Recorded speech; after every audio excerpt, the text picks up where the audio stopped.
ये film New York city में होती है, मैनहट्टन और ब्रुकलिन के इलाकों में। एक ऊंची इमारत में हम डेविड किंग से मिलते हैं, जो स्टैक और हिट्स रिकॉर्ड्स के एक शक्तिशाली संगीत मोगुल हैं, जो फोन पर बात कर रहे हैं। उन्हें कंपनी में अपनी बहुमत हिस्सेदारी बेचने का पछतावा है और अब वह इसे वापस खरीदना चाहते हैं ताकि एक बड़ी लेबल के अधिग्रहण को रोक सकें। कॉल के बाद डेविड अपनी पत्नी पैम से मिलने जाते हैं, जो उनसे अपने संगीत व्यवसाय की योजनाओं के बारे में बात करती हैं। जब वे बात कर रहे होते हैं, उनका बेटा ट्रे अपने दोस्त काइल के साथ स्कूल में बास्केटबॉल खेल के लिए तैयार हो रहा होता है और किंग उसे वहां ले जाते हैं। रास्ते में किंग ट्रे से पूछते हैं कि वह हर दिन अपने फोन पर कितना समय बिताता है। ट्रे मानता है कि कभी कभी यह 12 घंटे तक हो सकता है। जब वे पहुंचते हैं तो ट्रे अपने पिता को एक नए उभरते हुए कलाकार के बारे में बताता है, जिसे वह सोचता है कि स्टैक और हिट्स के साथ साइन कर सकता है। कोच के साथ ट्रे को छोड़ने के बाद किंग बिना यह बताए चला जाता है कि वह खेल देखने नहीं रुकेगा। बाहर वह काइल के पिता और उनके निजी ड्राइवर पॉल से मिलता है, जो उसे एक वित्तीय दस्तावेज देता है और उसके साथ मजाक करता है। इसके बाद किंग स्टैक और हिट्स जाते हैं, जहां वह अपने एक व्यापारिक साझेदार पैट्रिक पेथिया से मिलते हैं, ताकि बहुमत स्वामित्व वापस खरीदने की योजना पर चर्चा कर सकें। किंग का मानना है कि जो लेबल उन्हें अधिग्रहित करने की कोशिश कर रहा है, वह केवल गुणवत्ता वाले कलाकारों को एआई द्वारा बनाई गई संगीत से बदल देगा। हालांकि पैट्रिक एआई का उपयोग करके गाने बनाना चाहता है जो बड़े मुनाफे ला सकते हैं, लेकिन किंग मना कर देता है। उसे विश्वास नहीं है कि एक मशीन आत्मा के साथ संगीत बना सकती है। इसके बजाय किंग कंपनी पर नियंत्रण वापस पाने के लिए पैट्रिक के सभी शेयर खरीदने की पेशकश करता है। पहले तो पैट्रिक विरोध करता है, लेकिन अंततः वह इस सौदे के लिए सहमत हो जाता है। किंग घर लौटता है और पाम के साथ यह अच्छी खबर साझा करता है। वह पूछती है कि वह स्टैक और हिट्स को वापस खरीदने के लिए पैसे कैसे जुटाने की योजना बना रहे हैं। किंग बताते हैं कि वह अपने अधिकांश व्यक्तिगत संपत्तियों को गिरवी रखेंगे, जिसमें उनका डंबो पेंट हाउस और समकालीन काले कला का संग्रह शामिल है। पाम को लगता है कि योजना बहुत जोखिम भरी है। वह उन्हें यह भी याद दिलाती है कि उन्होंने वादा किया था कि वह धीमे हो जाएंगे और उनके साथ अधिक समय बिताएंगे, खासकर अब जब ट्रे कॉलेज जाने वाला है। फिर भी वह अपने पति के साथ खड़ी रहने की कसम खाती है। कुछ ही क्षणों बाद जब यह जोड़ा पहली बार मिलने की यादें ताजा कर रहा होता है, किंग को एक रहस्यमय कॉलर से फोन आता है, जो उसे बताता है कि ट्रे का अपहरण कर लिया गया है। किंग ये खबर पॉल और पाम को बताता है और तुरंत पुलिस को ट्रे के अपहरण की रिपोर्ट करने के लिए फोन करता है। पुलिस जल्दी ही किंग परिवार के अपार्टमेंट में पहुंच जाती है। जासूस हिगिंस, बेल और ब्रिजेस किंग से ट्रे के बारे में पूछताछ करते हैं, विशेष रूप से क्या अपहरणकर्ता ने फोन पर उसे कोई निर्देश दिए थे। किंग बताते हैं कि कॉलर ने उससे 17.5 मिलियन स्विस फ्रैंक को 1000 फ्रैंक के नोटों में जमा करने की मांग की।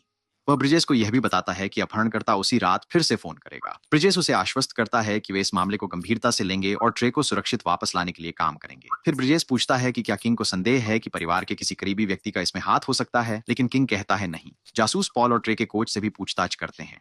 कोच का दावा है कि उसे ट्रे के ठिकाने के बारे में पता नहीं है, क्योंकि लड़का खेल के बाद स्कूल से चला गया था। घर पर पॉल घबराने लगता है, क्योंकि उसका बेटा भी ट्रे के साथ था। वो एक अधिकारी से उसके बारे में पूछने की कोशिश करता है, लेकिन अधिकारी फोन कॉल लेते समय उसे टाल देता है। फिर पॉल किंग से बात करता है, ये बताते हुए कि उसने कई बार काइल को फोन किया है, लेकिन कोई जवाब नहीं मिला। ऐसा लगता है जैसे उसका अपना बेटा गायब है। तभी पाम रोते हुए अंदर आती है और उन्हें बताती है कि पुलिस ने ट्रे को ढूंढ लिया है। अधिकारी ट्रे को घर लाते हैं और उसके माता पिता उसे गले लगाते हैं। जब पॉल काइल के बारे में पूछता है तो डिटेक्टिव हिगिंस उन्हें बताते हैं कि अपहरणकर्ता ने गलती की। ट्रे को ले जाने के बजाय उन्होंने गलती से काइल का अपहरण कर लिया। पॉल टूट जाता है और घर के अंदर भागता है। फिर ट्रे बताता है कि उसने और काइल ने कैंप में साथ में लंच किया, लेकिन उसके बाद वे अलग हो गए। ट्रे एक दुकान पर गया, जबकि काइल पीछे रह गया। जब वह वापस आया तो काइल गायब था। तभी अपहरणकर्ता का फोन आता है। किंग जवाब देता है, जबकि अधिकारी सुनते हैं। वह अपहरणकर्ता से काइल को छोड़ने की मांग करता है या परिणाम भुगतने की धमकी देता है। अपहरणकर्ता, जो खुद को फेलोनी के रूप में पहचानता है, काइल की सुरक्षित वापसी के बदले 17.5 मिलियन स्विस फ्रैंक की मांग करता है। वह यह भी स्पष्ट करता है कि योजना हमेशा किंग को निशाना बनाने की थी, चाहे कोई भी लड़का लिया गया हो। फिर फेलोनी अचानक फोन काट देता है। अपने बेटे के अपहरण से दुखी पॉल किंग से बात करने जाता है। वह उससे 17.5 मिलियन फिरौती देने की विनती करता है, यह वादा करते हुए कि पुलिस बाद में पैसे वापस ले लेगी। किंग मना कर देता है, कहता है कि पॉल ने अपने जीवन में कभी इतना पैसा नहीं देखा है और अगर पुलिस इसे वापस पाने में असफल रहती है तो वह इसे देने का जोखिम नहीं उठा सकता। वह समझाता है कि फिरौती का भुगतान करना स्टैक और हिट्स की स्वामित्व वापस पाने के उसके सौदे को खतरे में डाल देगा। पॉल उससे अपने बेटे को बचाने में मदद करने की विनती करता है, लेकिन किंग चुप रहता है और पैट्रिक से मिलने के लिए चला जाता है। किंग पैट्रिक से कहता है कि उसका अपना बेटा सुरक्षित है, लेकिन अपहरणकर्ता अभी भी पॉल के बेटे के लिए पैसे मांग रहा है। अगर वह भुगतान करता है तो उसके पास पैट्रिक के शेयर खरीदने के लिए पर्याप्त नहीं बचेगा और वह मौका नहीं खोना चाहता। पैट्रिक उसे चेतावनी देता है कि पॉल की मदद करने से इनकार करने से उसकी कंपनी की प्रतिष्ठा और उसके करियर को नुकसान हो सकता है। फिर किंग ट्रे से मिलने जाता है, जो उसे चेतावनी देता है कि अगर वह पॉल के बेटे के लिए फिरौती नहीं देता तो यह उनके करियर को बर्बाद कर सकता है। सोशल मीडिया, अखबार और ट्विटर उन्हें उजागर कर देंगे और ट्रे उसे भुगतान करने के लिए जोर देता है। रात भर सोचने के बाद किंग अंततः भुगतान करने का निर्णय लेता है। इस बीच हम पहली बार काइल को देखते हैं जो बाथटब से बंधा हुआ है और रो रहा है, जबकि बैकग्राउंड में आई एम ड्रंक गाना बज रहा है। अगले दिन किंग फिरौती की रकम इकट्ठा करता है और अपहरणकर्ता के फोन का इंतजार करता है। जब अपहरणकर्ता फोन करता है तो वह किंग को बताता है कि पैसे कहाँ छोड़ने हैं और पाम का कार्टियर ब्रेसलेट भी मांगता है। किंग विरोध करता है, कहता है कि यह उनकी सालगिरह का तोहफा था, लेकिन पाम बिना बहस के इसे दे देती है। जासूसों के पीछे पीछे किंग नकदी और गहनों को एक जीपीएस ट्रैकर लगे एयर जॉर्डन बैकपैक में पैक करता है। फिर वह बरो हॉल से याकी स्टेडियम की ओर सबवे लेता है। जब किंग पहुंचता है तो अपहरणकर्ता फिर से कॉल करता है और उसे ट्रेन के डिब्बों के बीच बैग गिराने का निर्देश देता है। अचानक अपहरणकर्ता के एक साथी ने आपातकालीन ब्रेक खींच लिया, जिससे ट्रेन अचानक रुक गई और किंग को बैकपैक गिराना पड़ा। ये पटरियों पर गिरता है, जहां एक और साथी इसे पकड़ लेता है और स्कूटर पर बैठे एक आदमी को दे देता है। जासूस भीड़भाड़ वाली सड़कों पर उस बैग का पीछा करते हैं जहां प्यूर्टो रिकन डे परेड में शामिल होने वाले लोग भरे हुए हैं। अफरा तफरी का फायदा उठाकर अपराधी बार बार बैग बदलते हैं और पुलिस को भ्रमित करते हैं। अंततः जासूस हिगिंस पैदल ही एक अपराधी का पीछा करते हैं और उसे पकड़ने में सफल होते हैं, लेकिन जब वह बैग की जांच करते हैं तो वह कचरे से भरा होता है। फिरौती की रकम गायब होती है। बाद में काइल एक पार्क में पाया जाता है और अस्पताल ले जाया जाता है। जब पुलिस उससे पूछती है कि उसे कहाँ रखा गया था तो वह कहता है कि उसे स्थान याद नहीं है। उसे केवल इतना याद है कि उसे एक बाथटब से बांधा गया था और पृष्ठभूमि में तेज संगीत बज रहा था। इस बीच सबवे में किंग का एक वीडियो वायरल हो जाता है और उसे एक हीरो के रूप में सराहा जाता है। काइल को वापस लाने में मदद करने के लिए उसे आज black panther of the boogie down Bronx का उपनाम दिया जाता है। हालांकि किंग को जल्द ही अपने एक रणदाता गेब से परेशान करने वाली खबर मिलती है। गेब उसे सूचित करता है कि उसके कार्यों के कारण स्वामित्व सौदा विफल हो गया है, क्योंकि निवेशकों को अब लगता है कि किंग के पास सौदा पूरा करने के लिए पैसे नहीं है। इससे भी बुरा, वे उसे धोखाधड़ी का संदेह करते हैं क्योंकि उसने सौदे के लिए अपनी संपत्ति गिरवी रखी थी, लेकिन इसके बजाय फिरौती का भुगतान करने के लिए धन का उपयोग किया।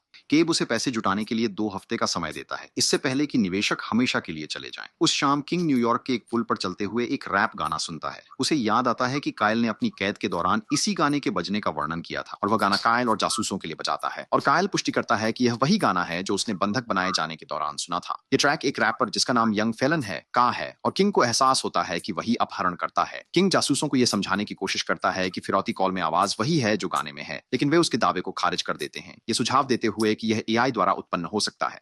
पुलिस जांच नहीं कर रही है। इससे निराश होकर किंग और पॉल खुद को हथियारों से लैस करते हैं और फिरौती की रकम वापस पाने के लिए यंग फेलन का पता ढूंढते हैं। फेलन के अपार्टमेंट में किंग उसे नहीं पाता, बल्कि फेलन की पत्नी रोजा और उनके छोटे बेटे से मिलता है। रोजा तुरंत किंग को पहचान लेती है और उसे अंदर आने का निमंत्रण देती है। फेलन का डेमो सुनने के बाद उसे स्टैक और हिट्स के साथ साइन करने में रुचि दिखाते हुए किंग रोजा का विश्वास जीत लेता है। पोस्ट रिकॉर्डिंग स्टूडियो का स्थान बताती है जहां फेलन वर्तमान में काम कर रहा है। इस जानकारी के साथ किंग और पॉल उससे सामना करने के लिए निकल पड़ते हैं। किंग एंड पॉल स्टूडियो पहुंचते हैं, जहां किंग अकेले अंदर जाकर फेलन का सामना करता है। अंदर फेलन रिकॉर्डिंग के बीच में होता है और पहले किंग को नहीं देखता। जब किंग ट्रैक बंद कर देता है तो वह पूछता है कि उसका पैसा कहाँ है। वह बताता है कि वह कभी किंग का आदर करता था, लेकिन कभी उसका ध्यान नहीं खींच सका जब तक कि अपहरण ने उसे मजबूर नहीं किया। उनकी बहस एक गर्मा गर्म रैप बैटल में बदल जाती है, जो फेलन की बंदूक निकालने और किंग पर गोली चलाने के साथ समाप्त होती है, जो बाल बाल बच जाता है। किंग फेलन का पीछा करते हुए सड़कों पर और फिर सबवे में चला जाता है। दोनों ट्रेन के डिब्बों के बीच लड़ते हैं जब तक कि किंग को बढ़त नहीं मिल जाती और वह उसे बेहोश कर देता है। पुलिस आती है, फेलन को गिरफ्तार करती है और बाद में उसके घर से चोरी की गई फिरौती की रकम बरामद करती है। इसके बाद किंग, पाम और ट्रे अस्पताल में पॉल से मिलने जाते हैं, जहां वह अपनी चोट से उबर रहा है। आभारी किंग पॉल को अपने नए लेबल में एक भूमिका की पेशकश करता है, लेकिन पॉल मना कर देता है, ये कहते हुए कि अब उसके और काइल के लिए आगे बढ़ने और नई शुरुआत करने का समय है। इस बीच यंग फेलन देश में सबसे अधिक स्ट्रीम किया जाने वाला रैपर बन जाता है। उसकी कुख्याति उसे एक सांस्कृतिक घटना में बदल देती है। भीड़ भी उसकी रिहाई के लिए विरोध करती है। आखिरकार फेलन एक याचिका सौदा स्वीकार करता है, 25 साल की जेल के बदले किंग के साथ एक आखिरी मुलाकात। जब किंग उससे उसकी कोठरी में मिलने जाता है, फेलन उसे स्टैक और हिट्स में साइन करने के लिए मनाने की कोशिश करता है, ये दावा करते हुए कि उनकी साझेदारी बेहद लाभदायक हो सकती है। लेकिन किंग मना कर देता है, ये समझाते हुए कि वह स्टैक और हिट्स को पीछे छोड़कर एक छोटा, अधिक व्यक्तिगत लेबल शुरू कर रहा है। गुस्से में फेलन किंग को गालियां देता है जब वह चला जाता है। घर पर किंग परिवार एक युवा कलाकार सुला से मिलता है, जिसे ट्रे ने सिफारिश की थी। वे उसका गाना हाईएस्ट टू लोवेस्ट सुनते हैं और उसकी शक्तिशाली आवाज से प्रभावित होते हैं। किंग पूछते हैं कि क्या वह संगीत व्यवसाय के साथ आने वाली सभी चुनौतियों का सामना करने के लिए तैयार है। जब वह हाँ में जवाब देती है तो किंग मुस्कुराते हैं और कहते हैं तो फिर काम शुरू करने का समय आ गया है। इस तरह फिल्म यहीं समाप्त होती है। देखने के लिए धन्यवाद। लाइक और सब्स।